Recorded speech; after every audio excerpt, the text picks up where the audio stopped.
welcome back to the channel. I'm afraid it's probably been about a year since I last put together a video. Plenty of intentions, but not enough time. And a few developments. The main one is that I have a new acquisition. Made a couple of videos in the past on my Porsche Boxster 986 and also my Perodua Nippa. Lots has happened over the course of the last year. Still got the Nippa, although it's listed on eBay. I wanted a bit more of a comfortable replacement for the Nippa. Still needed to have a certain amount of mirth associated with my drives, something to go on adventures in, and I've come up with this. It's a 2001 Daihatsu Cuore. I think that's how you pronounce it. It's also known as the Myra in certain countries. I wasn't really out looking for one of these, but it came up locally. One family owned from new, 32,000 miles on the clock, and in an unusually high spec. Actually, this is a Cuore Plus, which means it has the 1 litre 3-cylinder petrol engine, so an extra 150cc over the Nippa. And this particular one has a 3-speed automatic transmission as well, more of which later. The Cuore Plus, compared to the Nippa, in fact even the basic Cuore, is a lot more generously equipped than the Nippa, which, let's face it, has got nothing on it. But the Cuore Plus has got quite a lot of toys by comparison. I've got electric windows all round. I've got remote locking, that was an optional extra. This one has a dark metallic blue paint. I've got electrically adjustable mirrors. I've actually got a wiper on the back. I have got wheel trims. I've got a headlining that's actually worthy of the name. This one has got its original Clarion CD player. I've got a digital clock, which is actually very, very similar to the one on the Nippa, actually. But other things, power steering. I've got 2 airbags. I've got tinted glass. All of these things are hugely luxurious compared to what I'm used to with the Nippa. I made the decision to replace the Nippa this summer.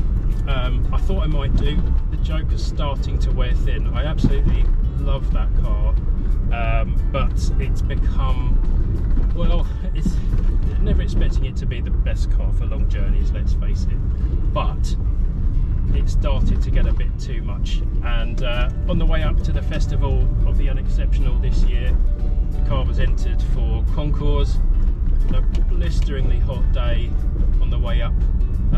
Got stuck on the M25 and constantly pumping the clutch in a car that's absolutely roasting hot. Got a bit too much, and I think I got quite close to actually passing out. So I think I decided there and then it was time to move the Nippa on. I'm not massively keen on moving the Nippa on. I've sunk too much money into that car. I'm never going to get it back, so I'm not in a massive hurry to get it gone. But this is the car for adventures next year. We've already been up to Rustival together, and very, very recently took the car to the first Japanese day at the Brooklands Museum. And much like the Nippa, gets a lot of attention. It's a tiny little car. Tiny little cars do get a lot of love. This one is not quite so hair-shirt as its cousin, but it certainly intrigues. And there's a lot of nice things about this car, not least its really good condition. It is very, very straight. I've got a huge bag of service history with this car, dating back all the way to its first registration and beyond. In fact, I've got the original purchase order for this car, the sales order from TW White's in Effingham. It still exists. I think they're actually officially a Mitsuoka dealership, the only one in the UK, possibly the only one in Europe. Yeah, a lot of provenance with this car. I think it was a bit of a bind taking this off the previous owner. Long story associated with it. which is far too boring to bring across here. But here we are. This is a genuine car, and the key thing with this one is it has got air conditioning, which is an optional extra, and I think it's probably quite rare. I can't imagine there were that many people willing to shell out for air conditioning on a tiny little car like this.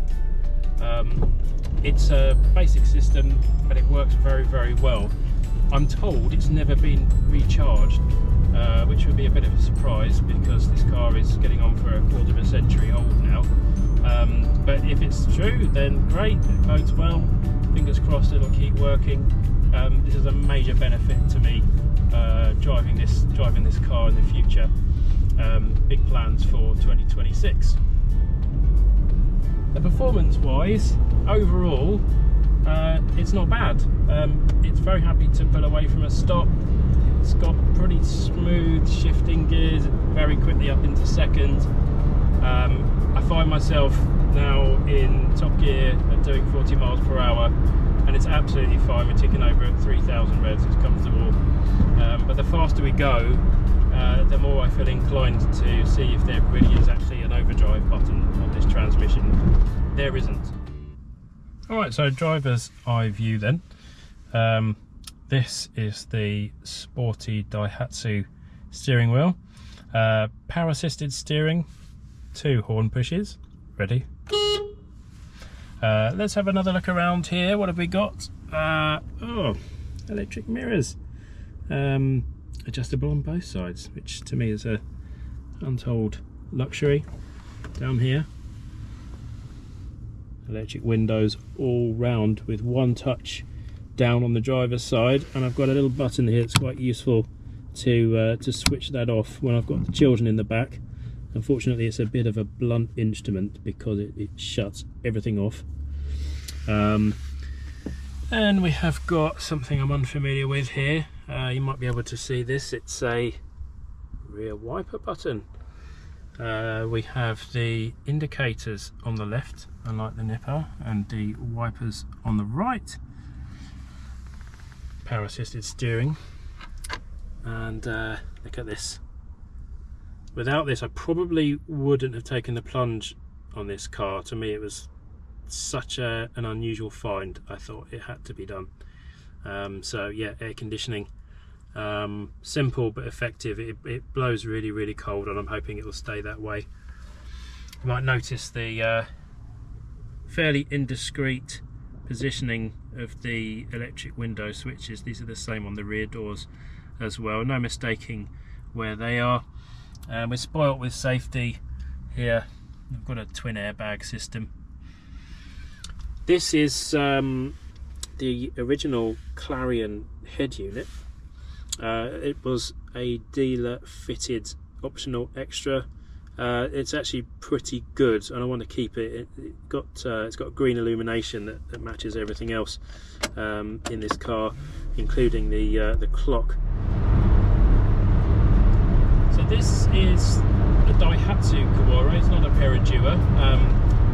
If you recognise this car, if you recognise its silhouette, it might be because you've seen a Perodua Kelisa, which was built by Perodua, I think it's alongside the Daihatsu, but the Daihatsu was replaced with a newer model whilst the Kelisa continued in production for a few years.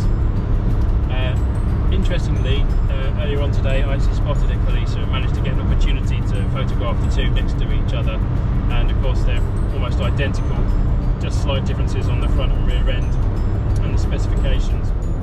There you go, kick down there, off we go in seconds, wait for it.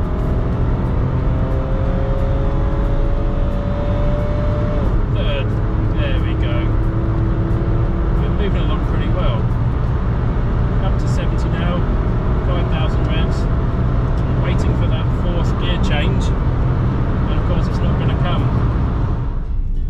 Right, so let's pull into a parking bay and have a look around the car.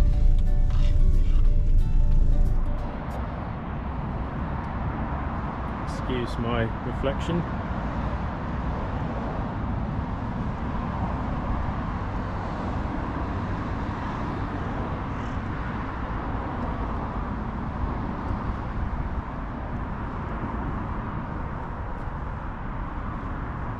Let's have a look in the boot.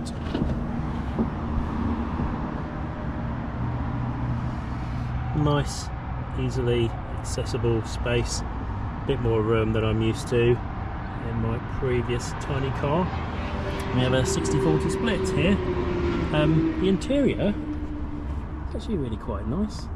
Excuse the booster seat, but condition-wise, it's really good. And although at first glance it looks sort of quite grey, when you closely inspect the material, nice little splash of colour in there.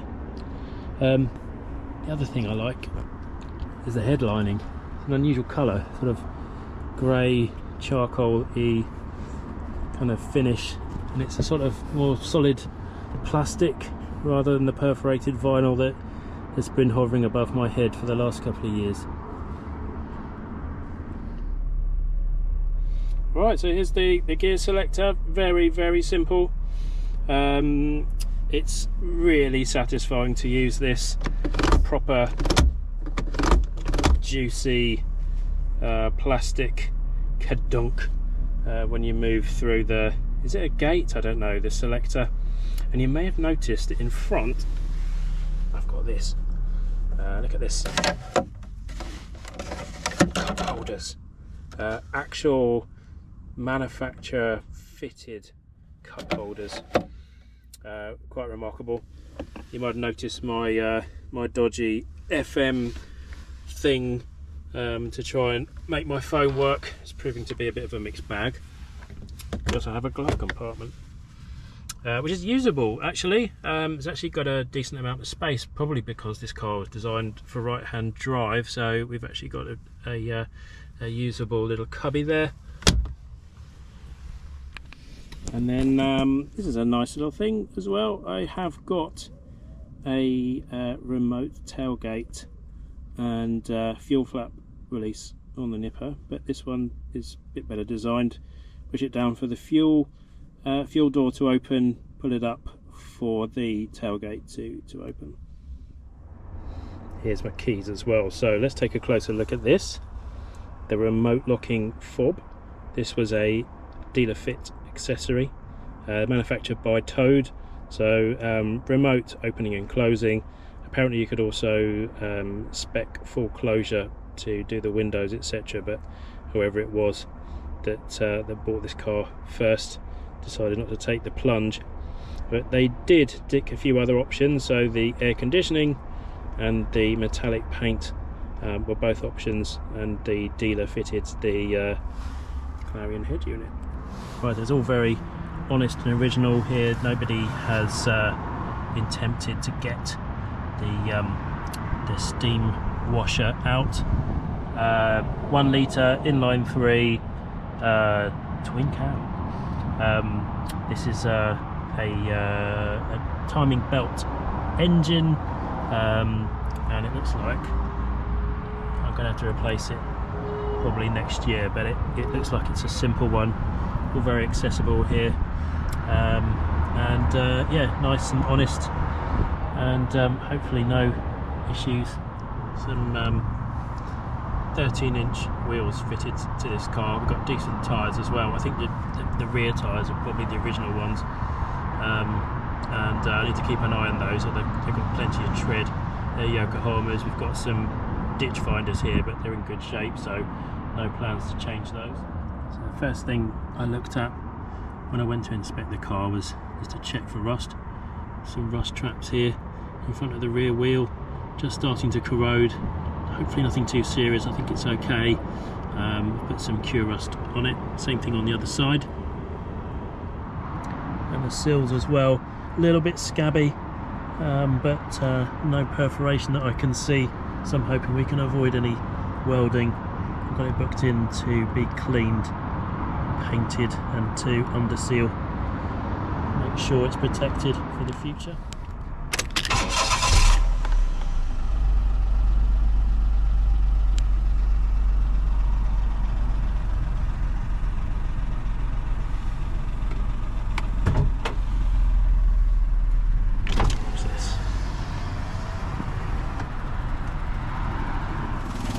I was going to comment on this car having an unusually high idle speed, and I wondered if it might clear. It looks like it actually has.